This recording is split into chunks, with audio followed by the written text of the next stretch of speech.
계시록 1장부터 7교회 이야기들이 순서대로 쭉 나오고 또 7 나팔의 재앙들이 쭉 펼쳐지고 7 민봉이 떼어지고 7 나팔이 부러지고 아직 7 대접이 등장하지 않은 요 사이의 11장, 그것도 앞에 세 개의 나팔이 부러져서 3번의 재앙이 끝났고 이제 뒤에 4개의 재앙이 나와야 되는데 그 중간 3번째와 4번째 사이에 2번째와 3번째 사이에 삽입되어 있는 이 불규칙한 11장의 말씀이 우리에게 앞에 거하고 똑같구나, 1, 2, 3, 이것도 1, 2, 3이구나 이렇게 넘기면 안 되기 때문에 그렇습니다.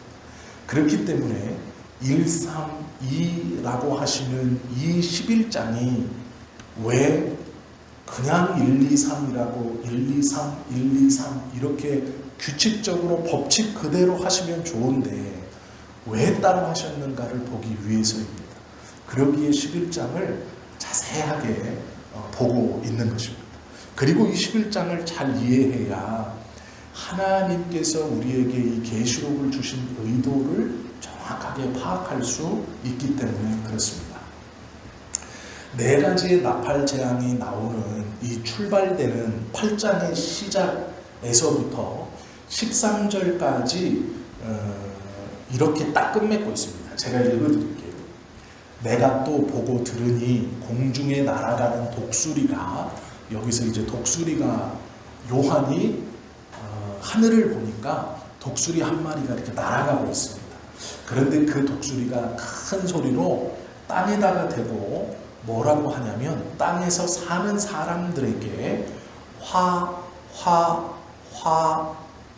있으리니, 이렇게 3번 화라는 단어를 크게 말합니다. 그리고 이게 무슨 뜻인가 그 뒤에 설명해 줍니다. 이는 새 천사들이 불어야 할 나팔 소리가 남아 있음이로다. 즉 독수리가 하늘을 날면서 땅을 향해서 화라고 3번 외친 것은 아직 천사들이 불지 않은 나팔의 개수가 3개, 즉 4가지 4번째의 재앙까지는 이루어졌고 3개의 재앙이 아직 남아있다라는 뜻입니다. 일단 첫 번째 화는 5번째 나팔, 2번째 화는 6번째 나팔, 3번째 화는 7번째 나팔, 즉 앞에 4개가 부러졌고 이제 5번, 6번, 7번 화가 아직 남았다라는 뜻입니다. 그런데 문제는 5번째 나팔까지 4번째가 됐고요. 이제 독수리가 탁 날면서 5번째, 6번째, 7번째가 남았다 이렇게 말씀해 주시고 나서 5번째 화가 기록되어져 있습니다. 그런데 이 5번째까지는 규칙적입니다. 앞에서 불러졌던 첫 번째, 2번째, 3번째, 4번째 나팔과 같은 순서로 5번째 나팔이 불리워지고 그 일이 그대로 이루어집니다. 그런데 문제는 6번째 나팔부터 이 순서에 맞지 않게 이야기가 거꾸로 등장하고 나옵니다. 9장 1절부터 11절 그리고 12절 요 말씀을 가만히 보면 이렇게 끝맺습니다. 첫째 화는 지나갔으나 보라 아직도 이후에 화 둘이 이르리로다. 여기서 말하는 첫째 화는 첫 번째 화가 아니고 5번째 화입니다. 독수리가 날은 다음에 벌어진 첫 번째 화 중에 첫 번째 화입니다. 그러기에 이것을 5번째 화로 이해하면 됩니다. 이 5번째 화가 벌어지고 곧 6번째 화가 온다 이렇게 말하거든요. 첫째 화는 지나갔으니 아직도 이후에 화 둘이 남아있다라는 말이에요. 문제는 이것의 끝맺음을 보면 무엇이 있었고 무엇이 남았다 이렇게 표현되고 있습니다. 그리고 나서 이 화들에 대한 종말이 어떻게 되냐면 이런 것이 있었고 보라 지나갔으니 이것이 남았다. 이게 법칙입니다. 즉 하나님께서 첫 번째부터 다섯 번째까지 화에 대해서 설명해 주시면서 그 화가 끝날 때마다 지나갔으니 남았다, 지나갔으니 남았다 이렇게 표현해 주십니다. 그래서 몇 개가 남았는지를 말씀해 주세요. 우리는 이것을 받아서 어떻게 나누었냐면, 왜 하나님께서 연속적으로 하지 않고 하나를 하시고 끝났다, 남았다, 끝났다, 남았다 라고 하시느냐. 그것은 이 재앙이 멸망의 목적이 아니고 아직 남아있으니 그 사이에 돌아오라 라는 것이 하나님께서 이 재앙에 대한 본심이라는 것을 우리가 나누었죠. 그런데 오늘 우리가 본 이 11장 14절, 둘째 화는 지나갔으나 보라 셋째 화가 속히 이르리로다 에서부터 시작하는 이 화는 조금 다릅니다. 둘째 화가 지나갔다 하고 끝내야 되는데 속히 셋째 화가 오리라 라고 말하면서 세 번째 화가 임박하게 온다는 이 말을 하고 있습니다. 읽지는 않았지만 15절 말씀에 보면 속히 오리라 라고 해놓고 이렇게 말하죠. 일곱째 천사가 나팔을 불매. 둘째 화가 지나갔으니, 즉 독수리가 큰 소리로 화를 외쳐주었고 그 화를 외친 다음에 두 번째 화까지 지나갔습니다. 그러면 이건 7개의 총화 중에 6번째입니다. 두 번째가 아니에요. 그리고 마지막 세 번째는 7번째입니다. 그래서 15절에 보면 일곱째 천사가 이렇게 말하죠. 나팔을 불면서 이렇게 말합니다. 세상 나라가 우리 주와 그리스도의 나라가 되어 그가 세세토록 왕노릇 하시리로다 하니, 이게 좀 이상한 거예요. 뭐가 이상하냐면요, 그 앞에 모든 6번째 화까지는 1, 2, 3이었습니다. 이게 무슨 얘기냐면 나팔이 부러지고 그 나팔에 따라서 징계가 떨어집니다. 즉 재앙이 떨어지고 그 다음 결과 이렇게 나오는 거예요. 앞에 모든 재앙은 징계의 선언, 징계의 효력이 발휘되고 징계의 결과 이렇게 나왔습니다. 그런데 이 7번째는 징계가 선언되고 징계의 결과가 나오고 그 징계가 무엇인가가 나옵니다. 즉 이 순서가 1, 2, 3으로 6가지가 나오고 마지막 7번째가 1, 3, 2로 나옵니다. 나팔이 부러졌고 징계의 결과가 먼저 나옵니다. 나팔이 부러져서 무슨 징계가 떨어지는지, 즉 어떤 재앙이 이 땅에 쏟아지는지가 나와 있지 않습니다. 그거보다 앞서서 나팔이 부러졌으면 앞에 6가지 재앙대로라면 이제 어떤 일이 일어나야 됩니다.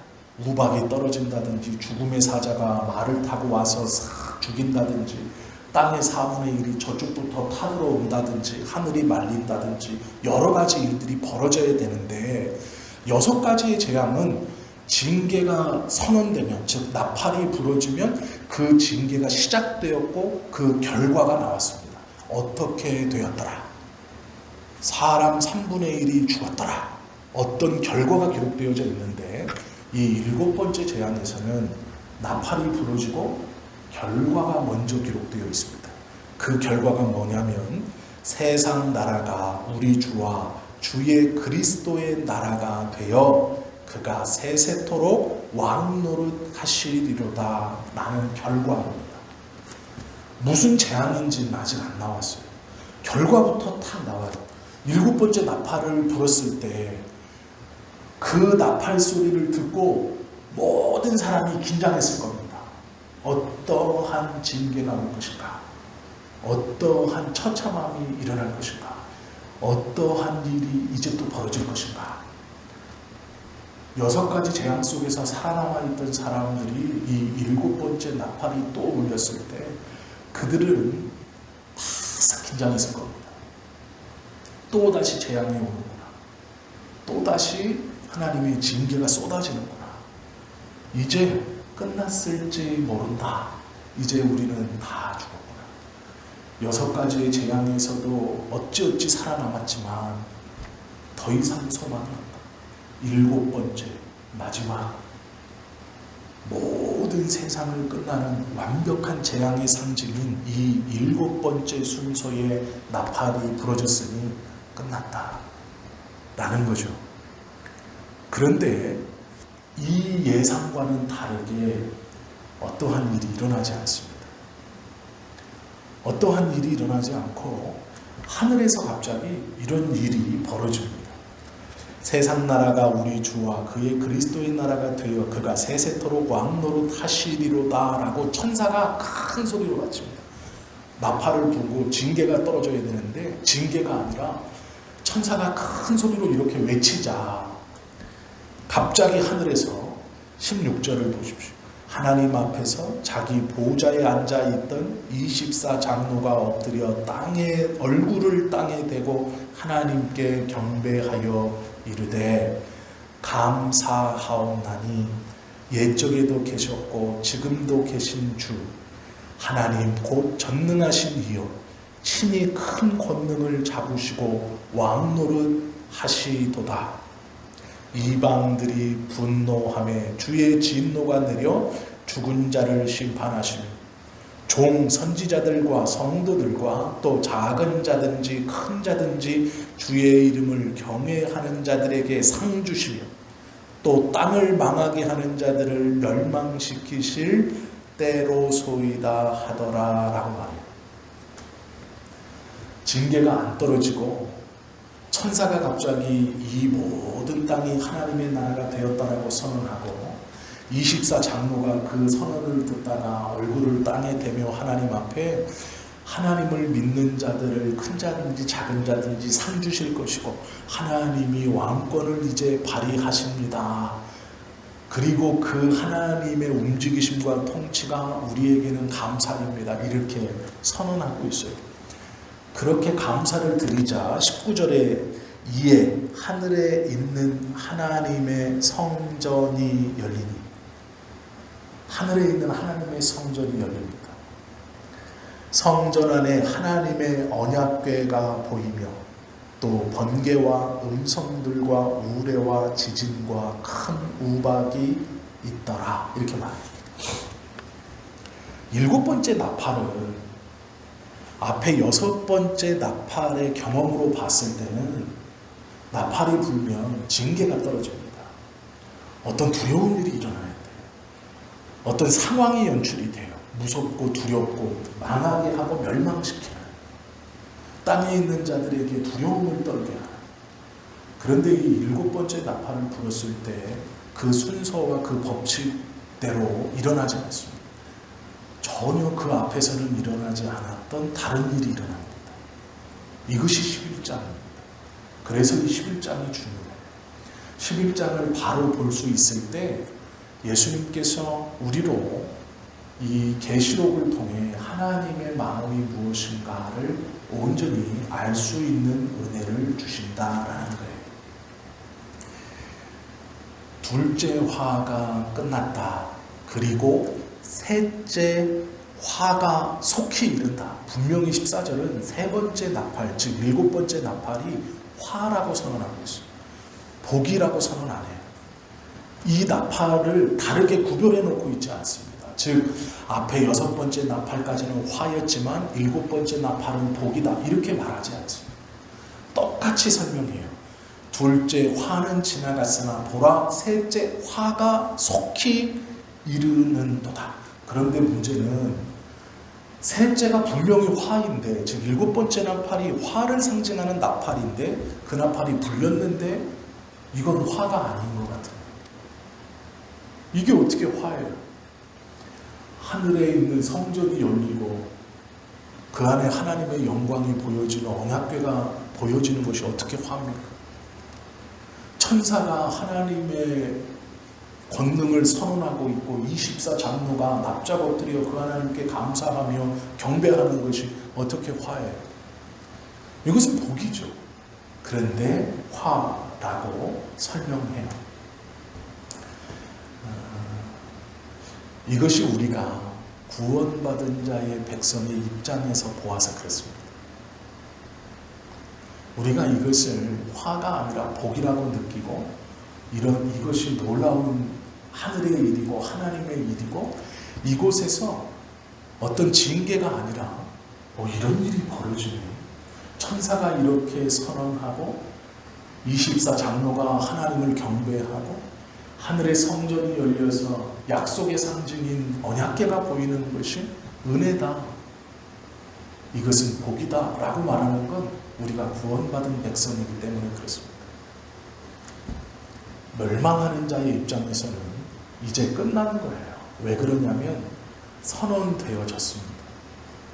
너희들의 나라가 끝났고 그 나라가 이제 온전히 하나님의 통치권 안에 들어왔다는 선언이에요.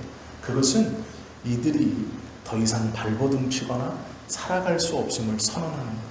이제 모든 전쟁과 모든 징계는 끝나고 그 악독한 땅은 하나님의 것이 되었다는 것입니다. 즉 너희들이 숨어 살던 너희들이 죄악을 행하던 너희들이 살아가던 그것이 이제는 끝났다라는 거예요. 그래서 우리에게 이 11장 14절 이후에 벌어지는 일들이 우리에게는 복인 것 같고 은혜입니다. 그러나 저들에게는 끝이에요. 저들의 나라가 이제 끝났다라는 선언입니다. 그러기에 일곱 번째 나팔이 저들에게는 재앙이에요. 화입니다. 완전히 끝난 것. 가능성이 없어요. 그런데 이 일곱 번째 나팔이 불려지면서 언약궤가 보였어요. 언약이라는 것은 조금 다른 의미로 우리가 받아들여야 됩니다. 19절에 보면 이에 하늘에 있는 하나님의 성전이 열리니 성전 안에 하나님의 언약궤가 보인다라고 말해요. 요한에게 지금 보여졌습니다. 성전이 열렸고 그 안에 있는 언약궤가 보여졌습니다. 언약궤는 말 그대로 언약을 상징하는 거예요. 언약이 무엇이냐라고 할 때 성경에 보면 아브라함이 하나님께 부름을 받아서 하나님의 부름에 응한 다음 하나님이 그를 불러내시고 아브라함과 언약을 맺어요. 그때 아브라함이 어떻게 하냐면 짐승을 잡아서 반으로 갈라 땅에 양쪽에 쭉 펴놓습니다. 이 시대, 고대 시대에 아주 중요한 이 언약을 맺을 때, 정확히 말하면 계약을 맺을 때 짐승을 반으로 갈라서 땅에 펼쳐놓고 그 사이를 지나갑니다. 서로. 이게 뭐냐면 이 계약을 어기면 이 쪼갠 고기처럼 나를 쪼개라 이런 뜻이에요. 즉 내가 이건 무조건 지키겠다 이런 의미로 짐승을 잡아서 반으로 갈라 양쪽에 펼쳐놓고 그 사이를 지나가는 거예요. 서로 이 계약 당사자들끼리. 그러면서 이 계약이 나의 목숨을 담보로 한다. 이것을 상징하는 것이거든요. 그런데 하나님과 아브라함의 이 계약이 우리는 이걸 계약이라고 표현하지 않아요. 언약이라고 표현하거든요. 왜 그러냐면 계약이라는 것은 동등한 사람들이 계약하는 거예요. 즉 내가 염소가 10개가 있고 저 사람이 송아지가 10개가 있으면 염소와 송아지를 서로 바꿀 때 송아지 한 마리에 염소 3마리 혹은 송아지 한 마리에 염소 4마리로 바꾸는 거예요. 왜요? 송아지 한 마리의 재산의 크기가 염소 3마리나 4마리만큼 나간다는 거죠. 그렇기 때문에 자 우리가 계약서를 씁시다. 내가 소 한 마리를 주고 당신은 나에게 염소 4마리를 주는 겁니다. 동의합니까? 그러면 서로 계약을 맺어요. 이건 내가 염소 4마리를 줘야 소 한 마리를 가지고 올 수 있다는 뜻이에요. 반대편의 입장에서도 소 한 마리를 줘야 염소 4마리를 가지고 올 수 있다는 거예요. 이게 계약입니다. 이 사람은 소를 가지고 있고 반대쪽은 염소를 가지고 있기 때문에 이게 동등한 거예요. 한 마리와 4마리지만 여기서 한 마리가 와야 여기서 네 마리가 가고 여기서 네 마리가 가야 여기서 한 마리가 와요. 이게 동등이에요. 이게 계약입니다. 그런데 언약은 좀 달라요. 언약은 내가 너한테 소 한 마리를 줄게. 그런데 이쪽은 염소 네 마리가 없어요. 그러면 계약이 성립되지 않습니다. 이건 계약이라고 부를 수 없어요. 염소 네 마리가 있어야 계약이 성립되거든요. 그런데 네 마리가 없어요. 그러면 염소를 가지고 있는 이 사람, 한 마리가 있거나 혹은 두 마리가 있거나 아무것도 없는 이 사람은 소를 가질 수 없는 거예요. 그런데 소를 가지고 있는 사람이 소 한 마리를 주면서 말합니다. 우리가 계약하자.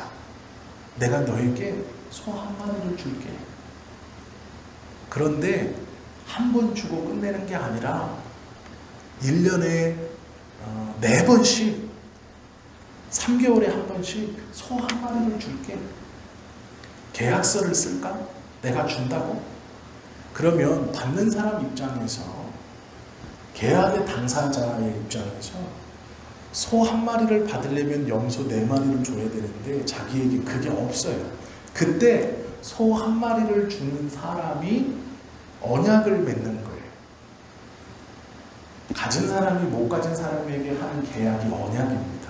그런데 문제는 뭐냐면 이 못 가진 사람이 이 언약의 주체에서 아무리 시간이 지나도 염소를 4마리를 만들 수 있는 방법이 없다는 거예요. 즉, 내가 소 한 마리를 줄 테니까 네가 이걸 잘 키워서 10년 뒤에 다 갚아라. 아니면 10년 뒤에서도 하나씩 갚아라. 이건 언약이 아니에요. 계약이에요. 시간이 좀 지나지만 결국은 갚아야 되는 거예요. 근데 언약은 뭐냐면 일방적으로 하는 거예요. 그러면 이 언약을 베푸는 당사자가 이것을 받는 사람에게 계약서를 써줄 필요가 있을까요? 없을까요? 없어요. 엄밀히는. 그런데 왜 이걸 언약이라고 부르느냐? 계약서를 쓴다는 거예요. 내가 1년에 4번씩 너에게 소 한 마리를 주겠다. 너는 안 갚아도 된다. 내가 4번씩 꼭 주겠다. 계약서 쓰자. 계약은 동등하게 써야 되는 건데 언약은 한쪽이 일방적으로 주는 거예요. 희생하는 거예요. 그래서 이것을 언약이라고 부르는데요.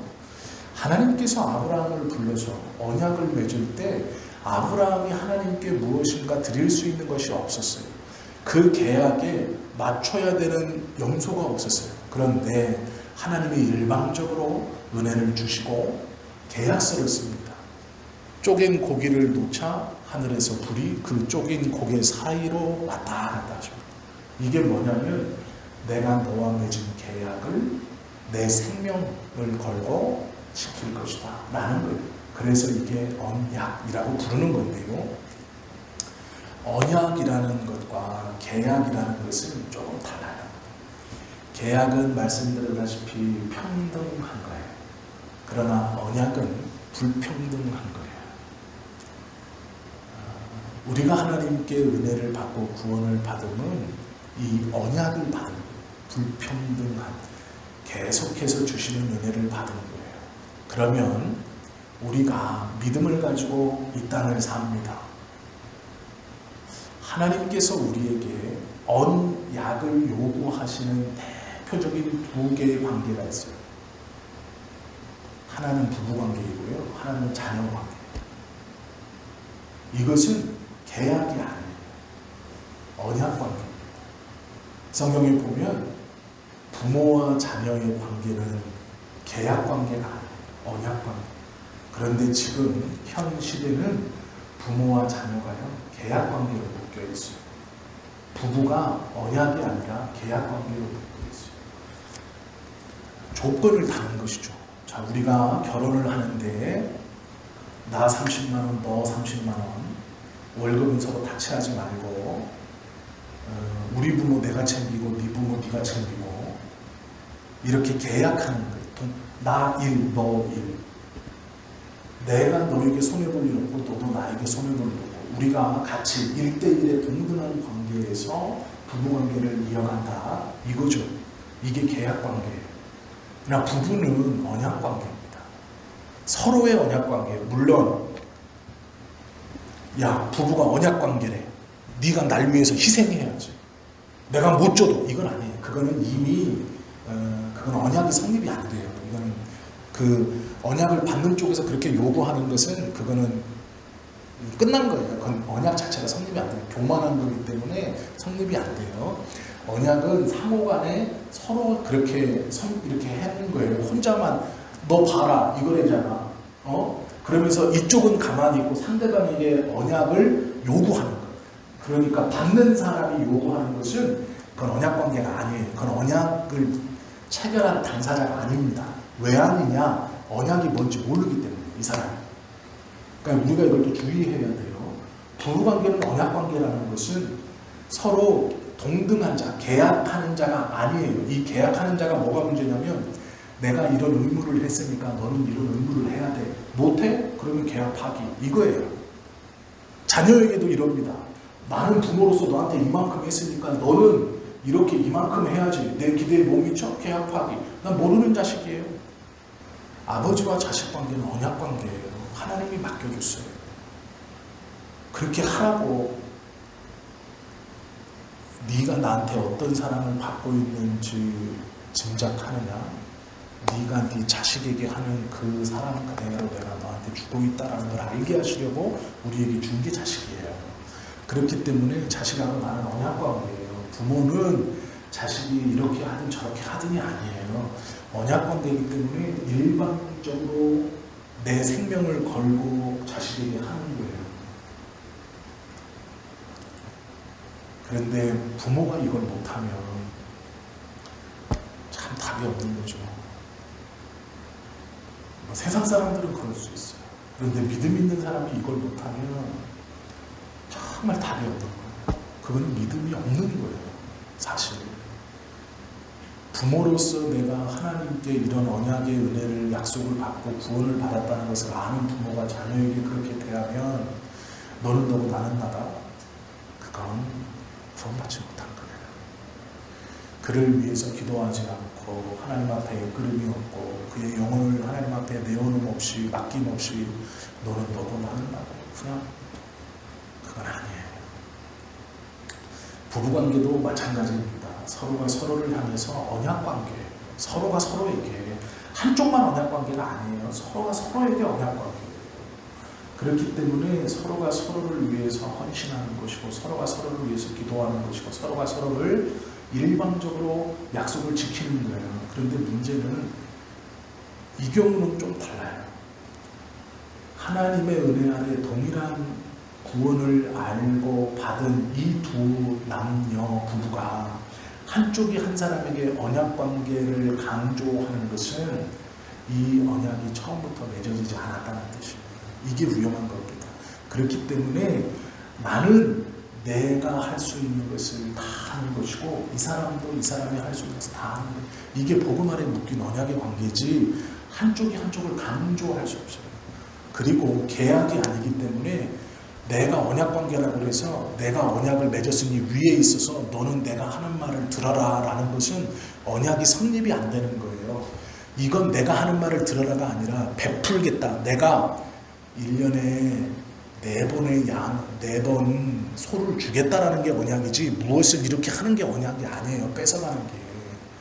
이것을 좀 잘 생각하셔야 됩니다. 이게 틀어졌기 때문에 가정들이 무너지는 거예요. 저 또한 그렇지만 저도 죄송하지만 참 여기서 이렇게 하나님의 말씀을 나누면서 하나님 앞에 회개하고 또 기도하고 그렇지만 이 언약관계가 깨어져 버렸기 때문에 이걸 계약관계로 자꾸 생각하시기 때문에 손해보지 않으려고 그러고 기분 나쁜 거예요. 이 두 가지를 좀 잘 생각하셔야 돼요. 하나님의 언약궤가 보였다는 것은 하나님의 언약을 요한으로 하여금 생각나게 하십니다. 무슨 언약이요? 구원해 주겠다는 언약이에요. 내가 너희들을 지키고 있다, 붙들고 있다, 내 자식이다 하는 언약이에요. 언약궤가 보였다는 것은 요한에게 그 언약을 생각나게 하는 거예요. 6가지의 재판을 이 재앙을 통해서 다 죽은 것 같고 멸망한 것 같지만 아니다. 나는 너를 기억한다. 나는 너를 지킨다. 내가 한 언약을 나는 이룬다. 그걸 생각나게 하시는 거예요.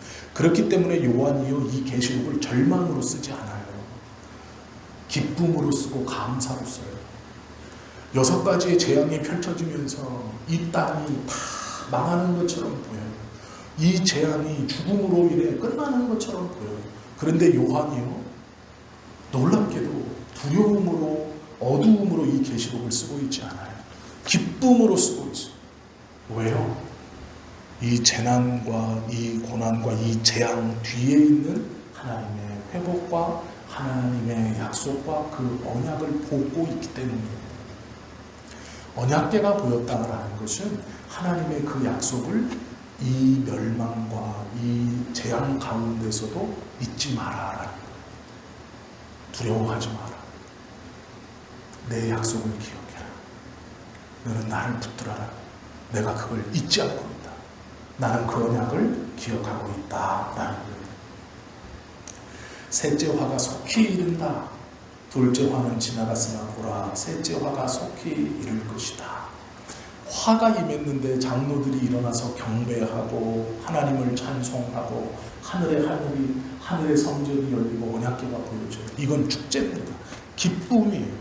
천사들이 하나님의 영광을 노래하고 있어요. 보라, 세상이 이제 하나님의 것이 되었고 그가 왕 노릇하시니 당신이 왕 노릇하시니 영광입니다 라고 노래하고 있어요. 그 노래 가운데 그 경배 가운데 하늘의 성전이 열리고 언약궤가 쫙 보여져요. 이것은 희망이에요. 절망으로 끝맺는 게 아니고 희망입니다. 고통과 어려움 중에 걱정하지 마라. 내가 나의 말을 기억하고 있다. 내가 너를 기억하고 있다. 너와의 약속을 기억하고 있다라는 거예요. 그러면서요 요한이 하나를 숨겨놔요. 여기에 참 놀라운 구절 하나를 숨겨놔요. 그게 뭐냐면 요한계시록 1장 8절에서 이렇게 말하거든요. 주 하나님이 이르시되, 하나님이 요한에게 말씀하신 게 뭐라고 말했냐? 나는 알파요 오메가라. 이렇게 말하면서 그 뒤에 말이 이제도 있고 전에도 있고 장차 올 전능한 자라. 이렇게 말했어요. 지금 뭐냐면 과거, 현재, 미래 이걸 분리해서 말씀해 주셨어요. 나는 이전에도 있었고 지금도 있고 장차 올 자다. 과거, 현재, 미래에 이렇게 구분해서 말씀해 주셨거든요. 근데 요한이 오늘 본문에는요 다르게 말해요. 어떻게 말하냐면 이렇게 말해요. 이르되 17절 보세요. 이르되 감사하오나니. 장로들이 하나님에 대해서 뭐라 그러냐면 옛적에도 계셨고 지금도 계신 주 하나님. 미래는 없어요. 미래가 왜 없을까요? 왔기 때문에 그래요. 왔기 때문에. 지금 뭐냐면 계시록 1장에서는 과거와 현재, 미래 아직 뭐가 안 왔어요. 그래서 하나님을 어떻게 표현하냐? 과거와 현재, 미래에 계시고 올 자다 이렇게 말해요. 알파요 오메가라. 이제도 있고 전에도 있었고 장차 올 자요. 이렇게 말하거든요. 그런데 17절에서 24장로가 옛적에도 계셨고 지금도 계신, 왔어요. 이미. 이 두려운 징계만 있는 게 아니라 이 두려운 징계와 이 고통 끝에 오셨어요. 올 그분이 이제 오셨어요. 그래서 뭐라 그러냐? 예전에 계셨고 지금도 계신, 지금 온 거예요. 그럼 뭐가 왔어요? 하나님이 오셨어요. 끝난 거예요. 그러면 절망이 아니라 하나님의 임재로 끝났어요. 그렇기 때문에 요한이 기뻐하면서 이 계시록을요 절망이나 어떤 어두움으로 다 죽었다, 이제 끝, 세상 끝 이렇게 한 게 아니고요 기쁨이고 예배이고 감사를 거기다 넣어놓은 거예요. 오신 분이 있기 때문에 그래요. 그 하나님을 봤기 때문에. 이 한 구절에서 계시록 1장이 시작될 때는 과거와 현재와 미래 오실 하나님, 11장에서 이미 오신 하나님에 대해서 이야기하면서 요한이 기뻐하고 있어요. 그럼 이분이 왜 오셨느냐? 왜 오셨느냐? 18절이에요. 이방인들이 분노하며 주의 진노가 내려 죽은 자를 심판하시며 종 선지자들과 성도들과 또 작은 자든지 큰 자든지 주의 이름을 경외하는 자들에게 상 주시고. 왜 오셨어요? 상 주시러 오셨대요. 상 주시러. 그렇기 때문에 요한이 기뻐하는 거예요. 이 6가지의 나팔 중에 그 두려움과 그 진노가 쏟아질 때 그것만 보면 절망이에요. 이 사건만 보면 살아갈 수 없어요. 끝나는 거예요. 세상이 끝났죠. 어려움이 하나도 아니고 2번, 3번, 4번, 5번, 6번 끝나는 거죠. 살아날 소망이 없죠. 어떻게 이렇게 계속해서 안 좋은 일이 나에게 일어날까? 왜 이 세상이 나의 마음을 이렇게 뭉그러뜨리고 위로받을 곳이 없고 내가 쉴 곳이 없고 그런 일이 나에게 벌어질까? 이게 도대체 하나님의 어떠한 의미인가? 어떤 뜻인가? 궁금할 때가 많죠. 그런 일이 종종 일어납니다. 자주 일어나면 안 되죠. 그러나 일어나요. 모든 것을 다 내려놓으면 아무것도 소망을 품을 수 없을 것 같아요. 그런데 걱정하지 마세요. 그것이 끝이 아니에요. 그분이 오셔서 작은 자나 큰 자나 예수님을 붙들고 있는 모든 자들에게 상 주시기 위해서 오셨다라는 거예요. 요한이 이것을 보고 기뻐하는 겁니다. 우리도 이것을 보며 살아가는 것이죠. 우리도 이것을 기대하며 사는 거예요. 이것이 하나님이 우리로 예수 그리스도를 믿게 하시고 오늘도 우리를 살아가게 하시는 이유예요. 재앙을 바라보면요, 시야가 좁아져요. 끝난 것 같아요. 내게 당한 일만 보면 그냥 그만해야죠. 방법이 없어요. 이길 방법도 없고 도망칠 방법도 없고 피해갈 방법도 없고 온전히 내가 다 끌어왔는데 너무 힘에 부치고 견딜 수 없는 절망, 좌절, 아무런 것도 보이지 않죠. 그러나 조금만 그 고난을 바라보는 눈을 조금 뒤로 빼서 그 뒤에 보여주시는 하나님의 이제 상 주시러 오시는 그분을 바라보세요. 그러면 기뻐할 수 있어요. 이게 끝이 아니기 때문에 그래요. 하나님께서 우리로 놀라운 소망을 갖게 해주시기 때문에 그래요. 재앙의 궁극적 목적이 하나님 나라의 완성을 보고 있기 때문에 요한은 밝아요. 요한은 기뻐하고 감격할 수 있어요. 다윗이 골리앗만 봤으면 어떻게 튀어나가면서 골리앗과 싸울 수 있었겠습니까? 그 뒤에 계신 하나님을 보고 달려나가는 거예요. 우리 앞에 골리앗과 같은 문제가 있죠. 그것만 보면 아무것도 못해요. 엘리야가 하나님 앞에서 부르짖어요. 나만 남았습니다. 저만 남았습니다. 그런데 하나님이 그렇게 말해요. 야, 7,000명이 아직 더 있어. 이렇게 말했어요. 너만 남은 것 같지? 우리만 있는 것 같죠? 아니에요. 주님이 함께 계십니다.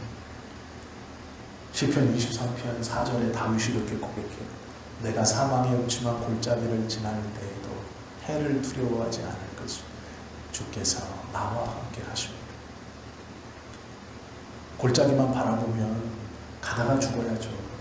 못 견디죠. 어떻게 이기고 넘어가겠어요? 어떻게 견뎌가겠습니까? 그러나 아니래요. 하나님이 함께 우리와 계신다라는 7번째 나팔이 보여주는 하나님은 우리를 궁극적 승리로 안내해 주시는 안내자의 소리예요. 7번째 나팔은 두려움이 아니라 그 나팔이 울려 퍼질 때 회복되어지는 하나님의 나라.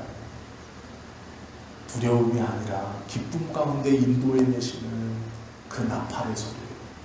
흡사 애굽에 갇혀 있다가 큰 뿔나팔 소리를 시작으로 약속의 땅 가나안을 찾아 떠나는 그 기쁨의 걸음일 수 있다라는 거예요. 계약의 관계로 사람들을 대하지 마세요. 우리는 이 하나님의 놀라운 언약을 받은 자예요. 그러면 우리도 이 언약의 관계로 사람들을 대하면 특별히 자녀들을 그렇게 대하세요. 특별히 부부가 서로 그렇게 서로가 서로를 대해주세요. 환난의 시선에 묶이지 말고 그 환난 뒤에 함께 하시는 하나님을 바라보십시오.